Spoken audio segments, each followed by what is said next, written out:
The helicopter's blade sliced through the rain-soaked air as Victoria Harrington gripped the controls, her knuckles white with fear. The engine sputtered, then died completely. As the aircraft plummeted toward the dense forest below, she closed her eyes, thinking of all the walls she'd built around her heart, walls that would crumble because of a man she'd once dismissed as nothing more than the night janitor. A man whose gentle hands could fix more than just broken machines. If you're enjoying this story of unexpected connection and second chances, please hit that like button and subscribe to our channel for more heartwarming content that reminds us all that sometimes, the most extraordinary people come into our lives in the most ordinary ways. Victoria Harrington's heels clicked sharply against the polished marble floor of Apex Innovations headquarters. At 36, she was the youngest CEO in the company's history and had the reputation to match: brilliant, ruthless, and unapproachable. The late hour meant the building was nearly empty, just how she preferred it. No distractions, no small talk, just the comforting hum of ambition and the promise of another acquisition to add to her growing empire. The sound of a mop bucket squeaking across the floor made her jaw clench. She rounded the corner to find a man in gray maintenance coveralls carefully cleaning the floor outside her office. "You're in my way," she said, not bothering to soften her tone. The man looked up, and Victoria was momentarily caught off guard by the calm intelligence in his eyes.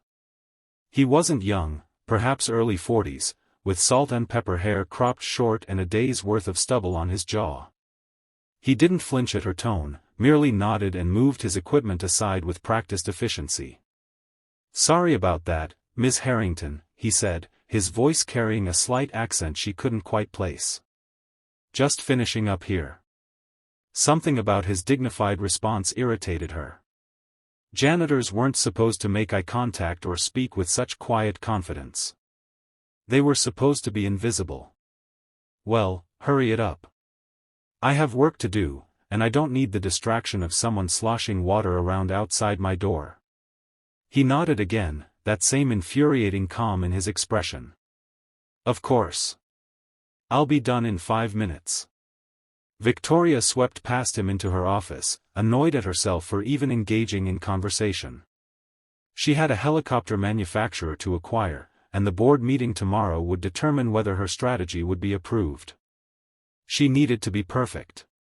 3 hours later, Victoria emerged from her office, her eyes burning from staring at spreadsheets. The hallway was spotless, the janitor long gone. She made her way to the executive elevator, her mind still churning with figures and projections. As the doors slid open, she was surprised to find the same janitor inside, a toolbox at his feet. "Elevator was sticking between floors," he explained before she could speak. "Should be fixed now." Victoria stepped inside, maintaining as much distance as possible in the confined space. "I didn't authorize any elevator maintenance. Building manager called it in," he replied, picking up his toolbox. "Safety issue." The elevator began its descent, and Victoria found herself studying his profile in the reflective doors. His hands were strong but careful as he organized his tools, a wedding band conspicuously absent from his left hand. "You're new," she stated, not sure why she was continuing the conversation. 3 months, he answered. "Miguel Reyes." The elevator reached the ground floor, and he held the door open for her with a courtesy that felt genuine rather than servile. Victoria stepped out without acknowledging the gesture. "Have a good night, Miss Harrington," he called after her. She didn't turn around. The board meeting was a disaster. Victoria's carefully constructed presentation fell apart when the CFO questioned her valuation of Rotor Tech, the helicopter manufacturer she wanted to acquire. The company had been struggling with mechanical issues in their latest model, and the board wasn't convinced Victoria's team could turn it around. "With all due respect, Victoria," said Walter Gaines, the oldest board member and her most consistent critic, "what do you know about helicopters? This isn't like acquiring a software company. These are complex machines that require specialized knowledge." Victoria felt her cheeks burn. "That's why we hire experts, Walter. We don't need to know how to build helicopters ourselves." But we need to understand the problems well enough to know if they're fixable, another board member chimed in. The report suggests there might be fundamental design flaws. The meeting ended with a postponed decision. Victoria was given 2 weeks to provide more detailed analysis of the technical issues and potential solutions. As she gathered her materials, she felt the familiar weight of having to prove herself yet again. Despite her track record, despite being the one who had doubled the company's value in 3 years, she was still fighting for every inch of respect. That evening, Victoria stayed even later than usual, poring over technical reports she barely understood. The mechanical jargon swam before her eyes, and frustration built in her chest. She was so absorbed that she didn't notice the janitor, Miguel, until he knocked gently on her open door. "Excuse me, Ms. Harrington. I need to empty your trash." Victoria waved him in impatiently, not looking up from her screen. "Make it quick." Miguel moved quietly around her office, emptying the wastebasket and replacing the liner. As he worked, his eyes fell on the helicopter schematics displayed on her second monitor. "Rotortech R80, he said, his voice so unexpected that Victoria's head snapped up. "They're having trouble with the tail rotor assembly." Victoria stared at him, momentarily speechless. "How do you know that?" Miguel shrugged, suddenly looking uncomfortable.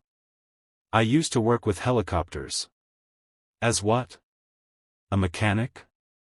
The skepticism in her voice was unmistakable. "Something like that," he replied, moving toward the door with the trash bag.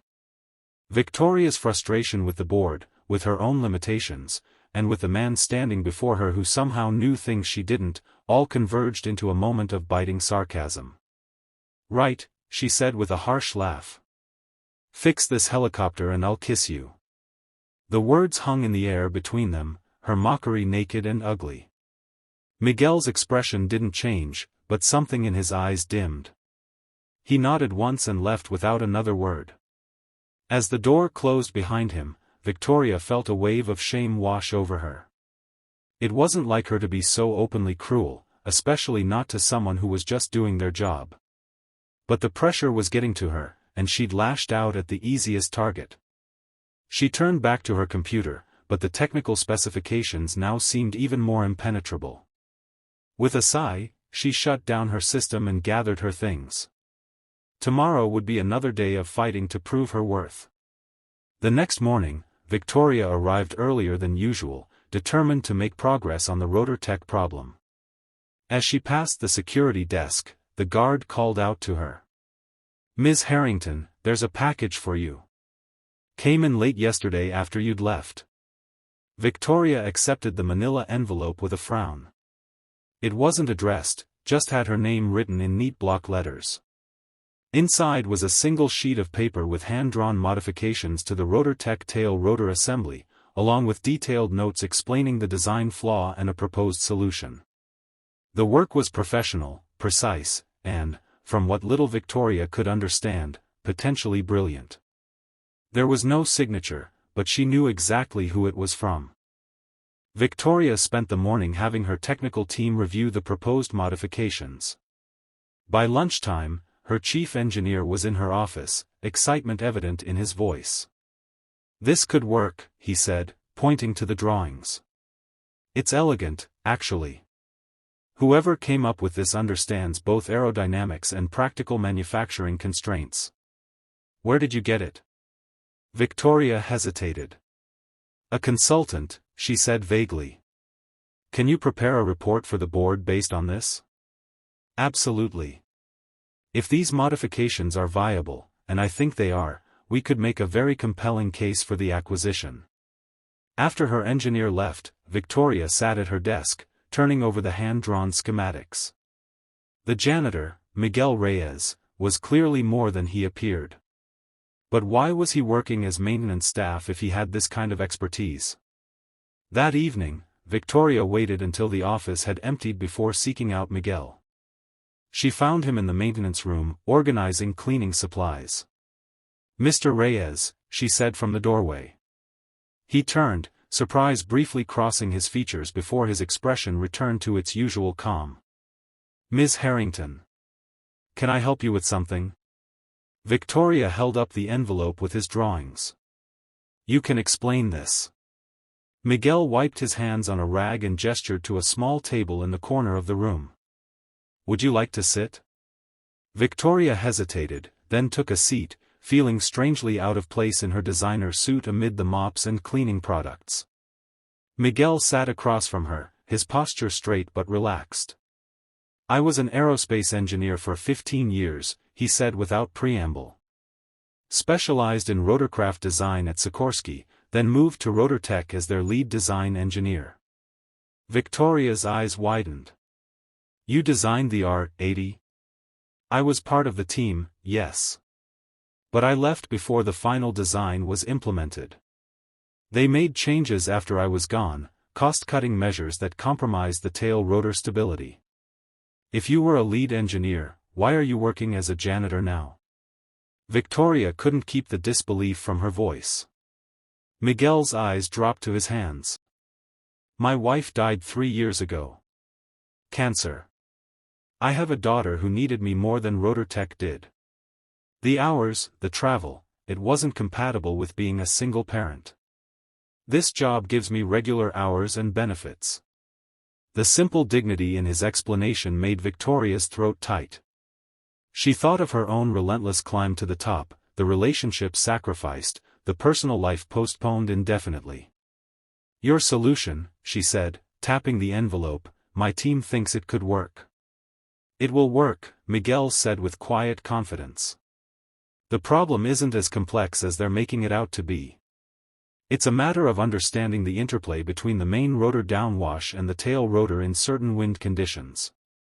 Victoria studied him, this man who spoke like an expert but cleaned floors for a living. Why help me? After what I said. Miguel's smile was small but genuine. Because it's the right solution, and because Rotortech has good people who deserve better leadership. And, he added with a hint of humor in his eyes, I didn't take your comments seriously. Victoria felt her cheeks warm with embarrassment. I apologize for that. It was unprofessional and unkind. Accepted, he said simply. An awkward silence fell between them, broken when Miguel glanced at his watch. I need to pick up my daughter from her after-school program. Victoria nodded and stood. Of course. Thank you for this, she said, holding up the envelope. It may save the acquisition. As she turned to leave, a thought struck her. Mr. Reyes, Miguel, would you be willing to consult on this project? Officially, I mean. Paid consulting work. He looked surprised. I have my responsibilities here. We can work around your schedule. Nights, weekends, whatever works for you and your daughter. Your expertise would be invaluable. Miguel considered her offer. I'd need to think about it. My daughter comes first. Of course, Victoria said, surprised to find she meant it. The offer stands whenever you're ready. Over the next 2 weeks, Miguel provided consulting work after hours, helping Victoria's team understand the technical aspects of the Rotortech helicopters. His knowledge was comprehensive, his explanations clear even to non-engineers like Victoria.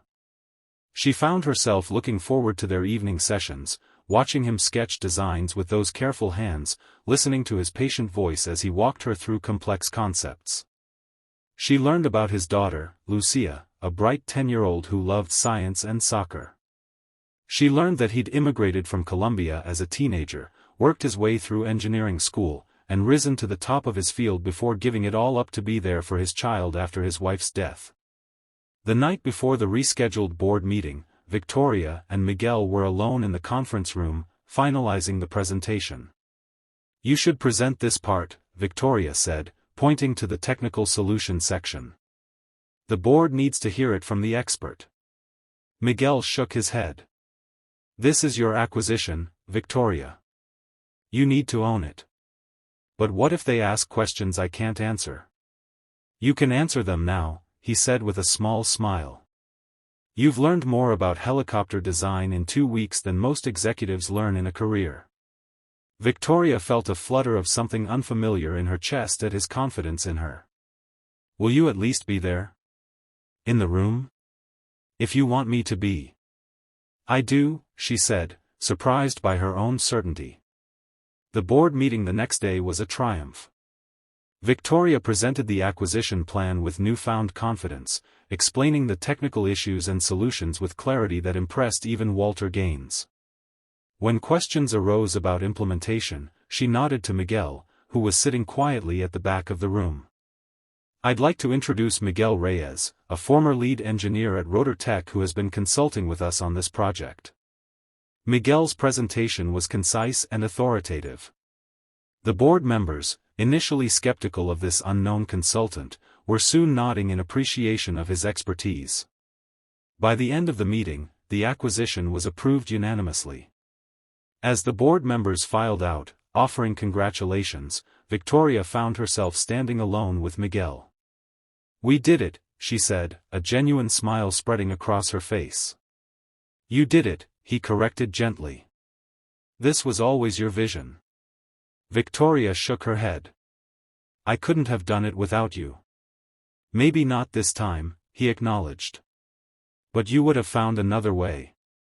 That's who you are." The compliment warmed her in a way that professional success never had. "What happens now?" she asked, suddenly uncertain. "Now I go back to my regular job," Miguel said. "The consulting work is done." Victoria felt an unexpected pang of disappointment. "It doesn't have to be. We'll need someone to oversee the technical integration once the acquisition is complete. Someone who understands both the engineering and the business side." Miguel looked at her thoughtfully. "Are you offering me a job?" "I'm suggesting a possibility," Victoria said carefully. "One that would respect your priorities. No travel, regular hours, flexibility for your daughter's needs." "Why would you do that?" Victoria hesitated, then decided on honesty. "Because you're the best person for the job. And because these past 2 weeks have shown me that there might be a different way to measure success than the one I've been using." Miguel's smile reached his eyes. "I'll think about it." 3 months later, the Rotor Tech acquisition was complete, and Miguel had accepted a position as technical director, working directly with Victoria. His modified schedule allowed him to be home when Lucia returned from school, and Victoria found herself increasingly adjusting company meetings to accommodate his family commitments. The helicopter that had been plagued with problems was now in final testing with Miguel's modifications implemented. Victoria had insisted on being present for the test flight, despite her executive team's protests that it wasn't necessary. "I need to understand our products," she had said, echoing Miguel's philosophy that good leadership required deep knowledge. The test site was in a remote area outside the city, with mountains providing a challenging environment for the helicopter's systems. Victoria watched as the pilots ran through their pre-flight checks, Miguel beside her explaining each step of the process. "You're sure the modifications will work?" she asked, not for the first time. Miguel nodded. The simulations were all positive. But there's always an element of uncertainty in real-world conditions. The helicopter lifted off smoothly, hovering briefly before beginning a series of increasingly complex maneuvers. Victoria held her breath as it banked sharply, testing the tail rotor stability that had been the original problem. "Perfect," Miguel murmured, watching the aircraft with a professional's eye. "The response is exactly as it should be." The test continued successfully until a sudden mountain wind gust caught the helicopter as it was executing a turn. The aircraft wobbled alarmingly, and Victoria gasped. But then it stabilized, the modified tail rotor compensating exactly as Miguel had designed it to do. "That," Miguel said with satisfaction, "is what we were testing for. The old design would have gone into a spin." Relief and exhilaration flooded through Victoria. "We did it," she said, unconsciously echoing her words from the board meeting. Miguel turned to her, his eyes bright with shared triumph. "We did." In that moment, with the wind whipping her hair and the sound of the helicopter's engines filling the air, Victoria made a decision. She stepped closer to Miguel and, without overthinking it, kissed him. It was brief and gentle, but when she pulled back, the surprise in his eyes made her immediately regret her impulsiveness. "I'm sorry," she said quickly. "That was inappropriate." Miguel's expression softened. "Was it because I fixed the helicopter?" he asked, a hint of teasing in his voice that she'd never heard before. Victoria laughed, the tension breaking. "You remember that?" "Hard to forget being mockingly propositioned by your boss," he said, but his smile took any sting from the words. "I was terrible to you," she admitted. "You were under pressure," he corrected. "And you've changed since then." Victoria looked at him thoughtfully. "Have I?" "The Victoria Harrington I met 3 months ago wouldn't have kissed me in front of her entire technical team," he pointed out, glancing at the engineers pretending not to watch them from a respectful distance. Victoria felt her cheeks warm. "I didn't think about that." "That's what I mean," Miguel said softly. "You used to overthink everything. Calculate every move. Now sometimes you just feel." The helicopter circled back toward the landing pad, its smooth descent a testament to their successful collaboration. As they watched it touch down, Miguel's hand found hers, his fingers intertwining with her own. "For the record," he said, "would have preferred our first kiss to be somewhere more private." Victoria turned to him, heart racing in a way that had nothing to do with helicopter tests. "We could try again." "Dinner tonight?" Miguel's smile faltered. "Lucia has a science fair. I promised I'd help her finish her project." "Of course," Victoria said quickly, trying to hide her disappointment. "But," Miguel continued, "she's been asking to meet you. The woman who makes Dad talk about helicopters at dinner. Maybe you'd like to join us? Help with her project, stay for a simple meal?" The invitation was so far from the elegant restaurants and business dinners that usually filled Victoria's evenings.